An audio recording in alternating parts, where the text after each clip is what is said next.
नमस्कार। कैसे हो सब। जैसे कल जितेंद्र सर ने बताया था कि वो 10th की क्लास से शुरू करेंगे और मैं 9th की क्लास शुरू करूंगा। 9th की क्लास में मैं आपको पढ़ाऊंगा राजस्थान का स्वतंत्रता आंदोलन एवं शौर्य एवं परंपरा। इसके अंदर हम सबसे पहले जो टॉपिक पढ़ेंगे उसके अंदर पढ़ेंगे 1857 की क्रांति। 1857 की क्रांति का टॉपिक पढ़ेंगे। ठीक है।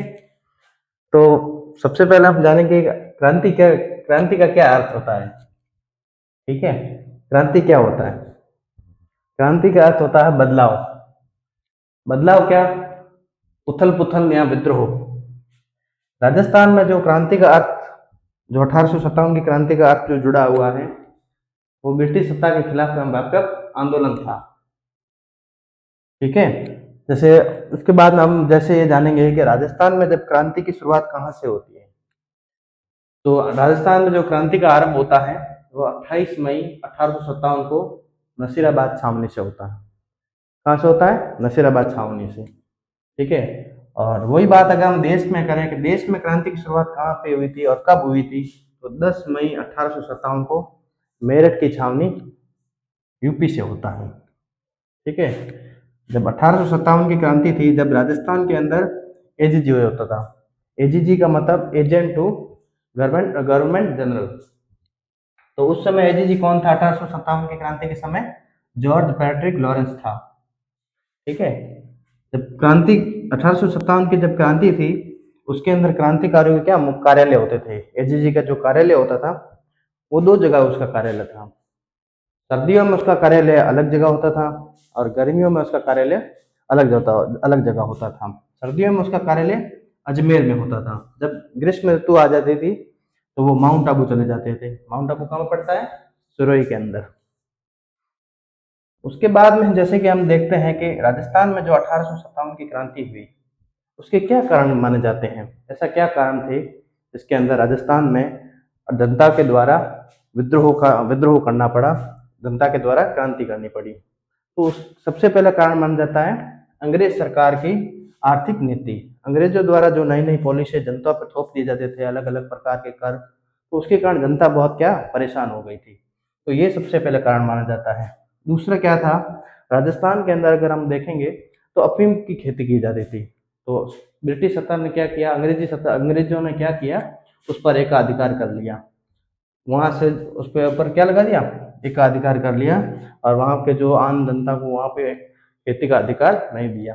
तो इसके कारण क्या होता था, आम जनता अंग्रेजों से क्या बहुत ज्यादा परेशान हो गई थी। तीसरा कारण क्या माना जाता है, जो पॉलिटिकल एजेंट थे, अलग अलग राज्यों के, अलग अलग जिलों के अलग अलग पॉलिटिकल एजेंट होते थे। तो उनके द्वारा क्या किया, जो राज्य द्वारा प्रशासन चलाया जाता था या राज्य के जो भी आंतरिक मामले होते थे उसमें वो क्या हस्तक्षेप करते थे। किसी भी मामले में के अंदर पॉलिटिकल एजेंट क्या करता था, राज्य के प्रशासन में उसमें हस्तक्षेप करता था। इसके कारण वो जनता को ये पसंद नहीं आया।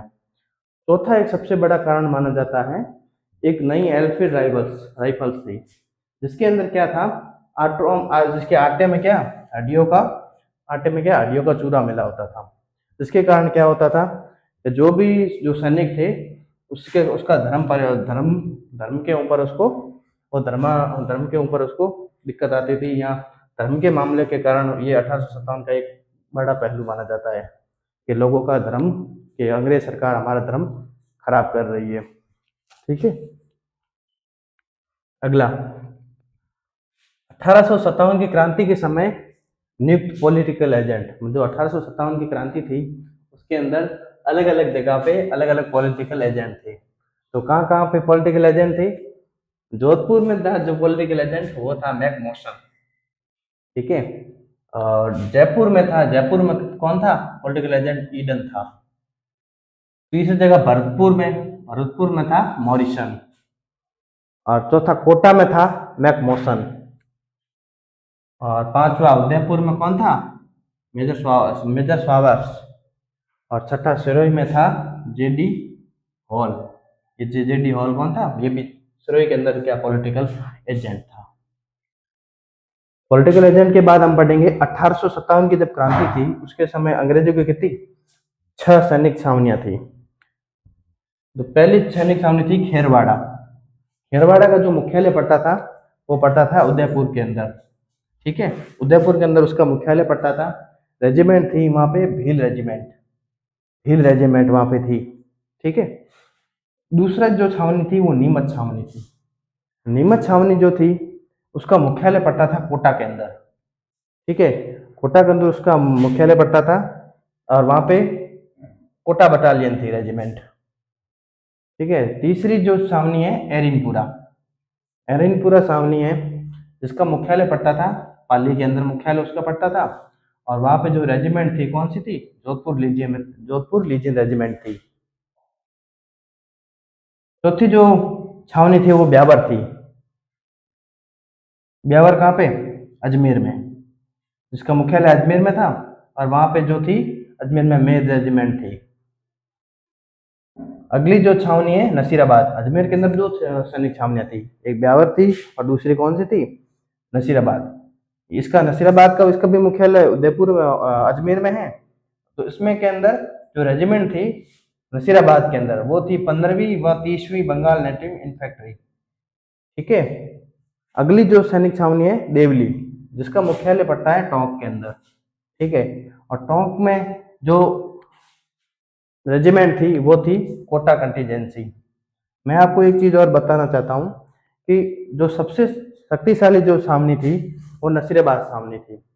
नसीराबाद जो ये 15वीं व बंगालवी 15वीं व 30वीं बंगाल नेटिव इन्फेंट्री है, ये नसीराबाद की छावनी सबसे शक्तिशाली छावनी थी। और खेरवाड़ा और ये ब्यावर, इसके अंदर क्या विद्रोह नहीं हुआ, इसके अंदर कभी विद्रोह नहीं हुआ, विद्रोह में भाग नहीं लिया इन्होंने। विद्रोह में क्या किया, क्या नहीं किया, इन्होंने विद्रोह में भाग नहीं लिया। ठीक है, आज के लिए इतना ही, कल हम आगे इसके क्लास कंटिन्यू करेंगे।